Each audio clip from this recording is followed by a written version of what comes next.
Hello, my friends, and I hope you're having a fantastic day. Voice is definitely getting better. I think I clinically no longer have lungs because I have coughed them entirely up over the last week and a half. And of course, as I say that, I cough once again, which I have edited out because nobody wants to listen to me cough. I put the cough drop back in my mouth, so I apologize for that in the meantime. Today, I wanted to talk about romance in video games. Now, this comes up partly because, well, Avowed is out. People are talking about it a lot. Some people are whining about, well, why can't I romance this character? And realistically, I don't know who really cares. I take that back. The type of people who would enjoy this game really care, which is ironic for a game that fully released on Monday and as of Wednesday night, early Thursday morning, still only has an all-time peak of basically 17,500 players. That is actually about the right number of players who would probably enjoy this specific game. But the type of players who would enjoy the specific game also prefer to be able to romance every single character in the game, period. They don't like characters that are thought out with their own specific sexualities because, you know, if they want to romance them, goddamn, they should be able to romance them. Of course, apparently when the game was being marketed pre-release, it was stated that there were no romances. They did apparently put in one, and I'm a little surprised that we haven't heard anything about that. Because there's one companion that you can flirt with and then at the end confess your feelings and get a happily ever after in the end credits. That's interesting. Now, romance in video games is nothing new. It's been a thing for as long as video games have been a thing, really. They've gotten more complex. Sometimes they're simpler. Sometimes they're easier. Sometimes they're pointless. There isn't a need for every video game to have romance in it. And to some degree, I do think we're probably at a time where it'd be nice if maybe video games took a time out on the whole romance option for, 5 years or so. The problem with the romances today is that when they put them in, they are trying to appease the specific type of people who would like to play Avowed and that are probably upset that Avowed doesn't have relationships. They had to invent the term player sexual, which to me, right there, kind of stifles your ability to create good non-player characters. Your non-player characters shouldn't just exist to be at the whim of the player. Your non-player characters should have their own inner monologue, their own desires, the same way any other character does. That way it feels like a real world. Because here in the real world, you can't just romance anyone. I mean, you sure can try and you sure can get shot down, but that should be part of the role play, honestly. If a character in a game isn't into something about your character, they should be allowed to shoot you down. And that would make the game, in my opinion, feel better. Because it's funny to talk about realism in a fantasy game or really any game, but to some degree, there does have to be an element of realism in every game, or else you don't get that same type of escapism as you would like. There has to be enough real something in that game to tether you to it so that you feel like these things can happen. It's like reading a good science fiction book. Yeah, it's science fiction. So you can come up with a lot of crazy things, but somewhere in all those crazy things, you have to apply the science. The science has to come through somewhere, even if you are using some kind of vague debunked scientific theory. You still have to have something there that attaches itself to the science, or your science fiction fails. Fantasy novels are a little easier in that, you can explain things with magic, but even then, I do believe a good book, a good novel has a well thought out magic system with an explanation as to where these powers come from and how they happen and all that. But that's a slightly different subject it slightly is different and it's slightly not different because video games share a lot in common with a good book.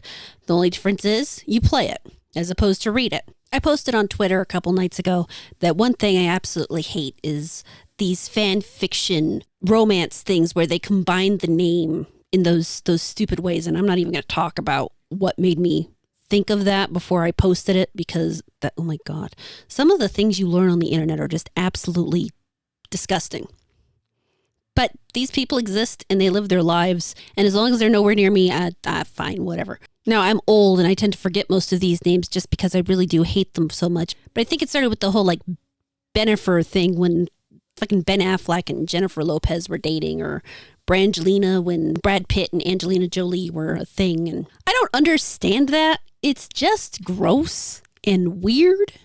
Why do people feel the need to take two separate beings and then smash them into one name? I love my fiance, but if anyone ever called us like sheep murata, I think I might have to hit them unironically. I think that might actually violate the NAP. I will have to sit and think about that for a little while. The other frustrating thing for me is the complete delegitimization of just regular platonic relationships. Like, I don't care if the relationship is between a man and a woman, or a man and a man, or a woman and a woman. The idea that you can't just be really good friends with somebody without there being some kind of romantic component, that, in my opinion, is way worse than any gooner shit.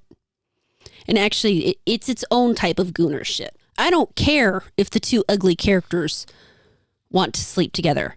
I care that I just can't be friends with anybody. And now, thankfully, I don't think there's been a role-playing game yet where you absolutely have to pick a romance.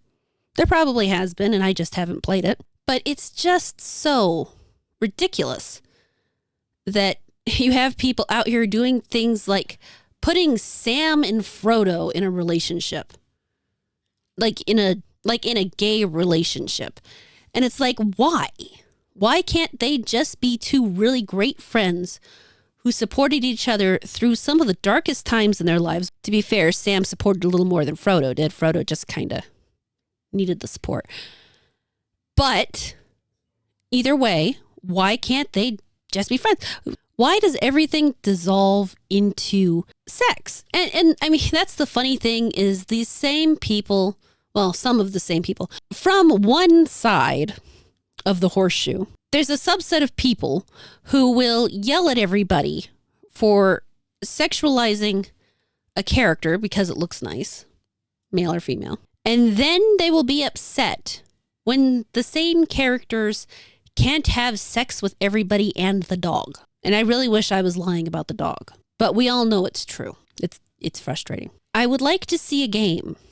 I would like to see games get back to the point where it's just about making characters that are actual, fully fleshed out characters. You know, this person was born, he grew up, he likes women, he's not into men, goes on an adventure, becomes really cool friends with this guy that he's on this adventure with. No sexual tension, nothing weird, you know, they're just battle buddies who made it through and they're fucking awesome. And he really hates this chick that his friend picked up who's really goddamn annoying. But for some reason, his friend chooses to sleep with her, so he's stuck with her. I want those types of characters. I want characters that have made up their minds about what they want and aren't just waiting to be dolls for the player. And I understand a lot of people think that they've done that to encourage women to play, and maybe they have.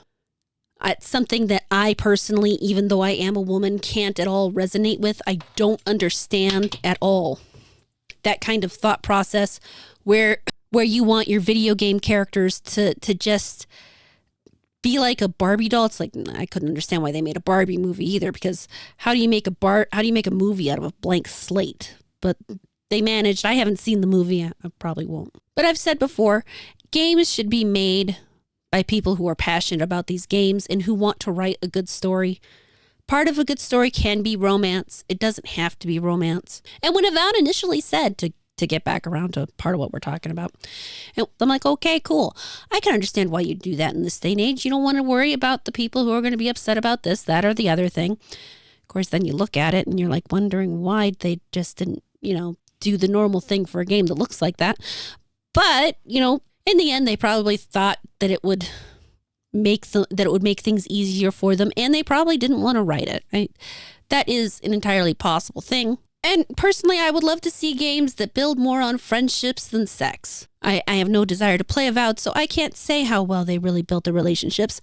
But from everything I've seen, I don't think they did a particularly great job. But really, I just wanted to come here, I guess, and rant about relationships in video games. because there are no more really thought out characters. So you can't have the deep, meaningful relationships, whether they're friendship or romantic, anymore. And it's frustrating, of course, to me that they don't realize that that's what they're doing wrong, because they're so busy chasing this imaginary market of people who aren't actually gamers. They're after trying to expand the market into people who don't actually want to play these games by adding things that people who do play the games don't want. Thankfully, that seems to be coming to a slow but steady end, and I'll look forward to it when it's dead. All that said, I know that was kind of rambly once again, but I kind of wanted to get those thoughts out. Now they're out there. I appreciate you being here and listening to them. I also want to thank the members here on my channel for sticking around. You all have been absolutely amazing. DX Machina NZ, Emperor Doomsday, Schmitted, Almulgo, Narrator 45, Felix, Stormborn, Corinne Ponder, Ben Henniger, and Hollywood Guy. The fact that you guys have stuck here through me with the recent drought of content and everything means the absolute world to me. And of course, everybody who comes here and watches the videos, the fact that you spend your time here with me, I appreciate that so very much. There's one thing you can never get back in life, it's your time. So when you spend your time listening to me ramble in a video, I deeply appreciate it. I also have to give a special thanks to Silver, who supports over on Coffee. Thank you so very much. If you are not interested in giving your money to YouTube, you are more than welcome to stop over there and show me some support should you desire to. You can also just become a member here on the channel. You get all the videos as soon as I put them up. It usually means 2 or 3 in the morning. But either way, they'll probably be there first thing in the morning when you wake up, if that's something you would very much desire. For those who might be looking for another way to support, there is a Throne wish list in the description as well. All that said, once again, thank you everyone for spending your time here with me.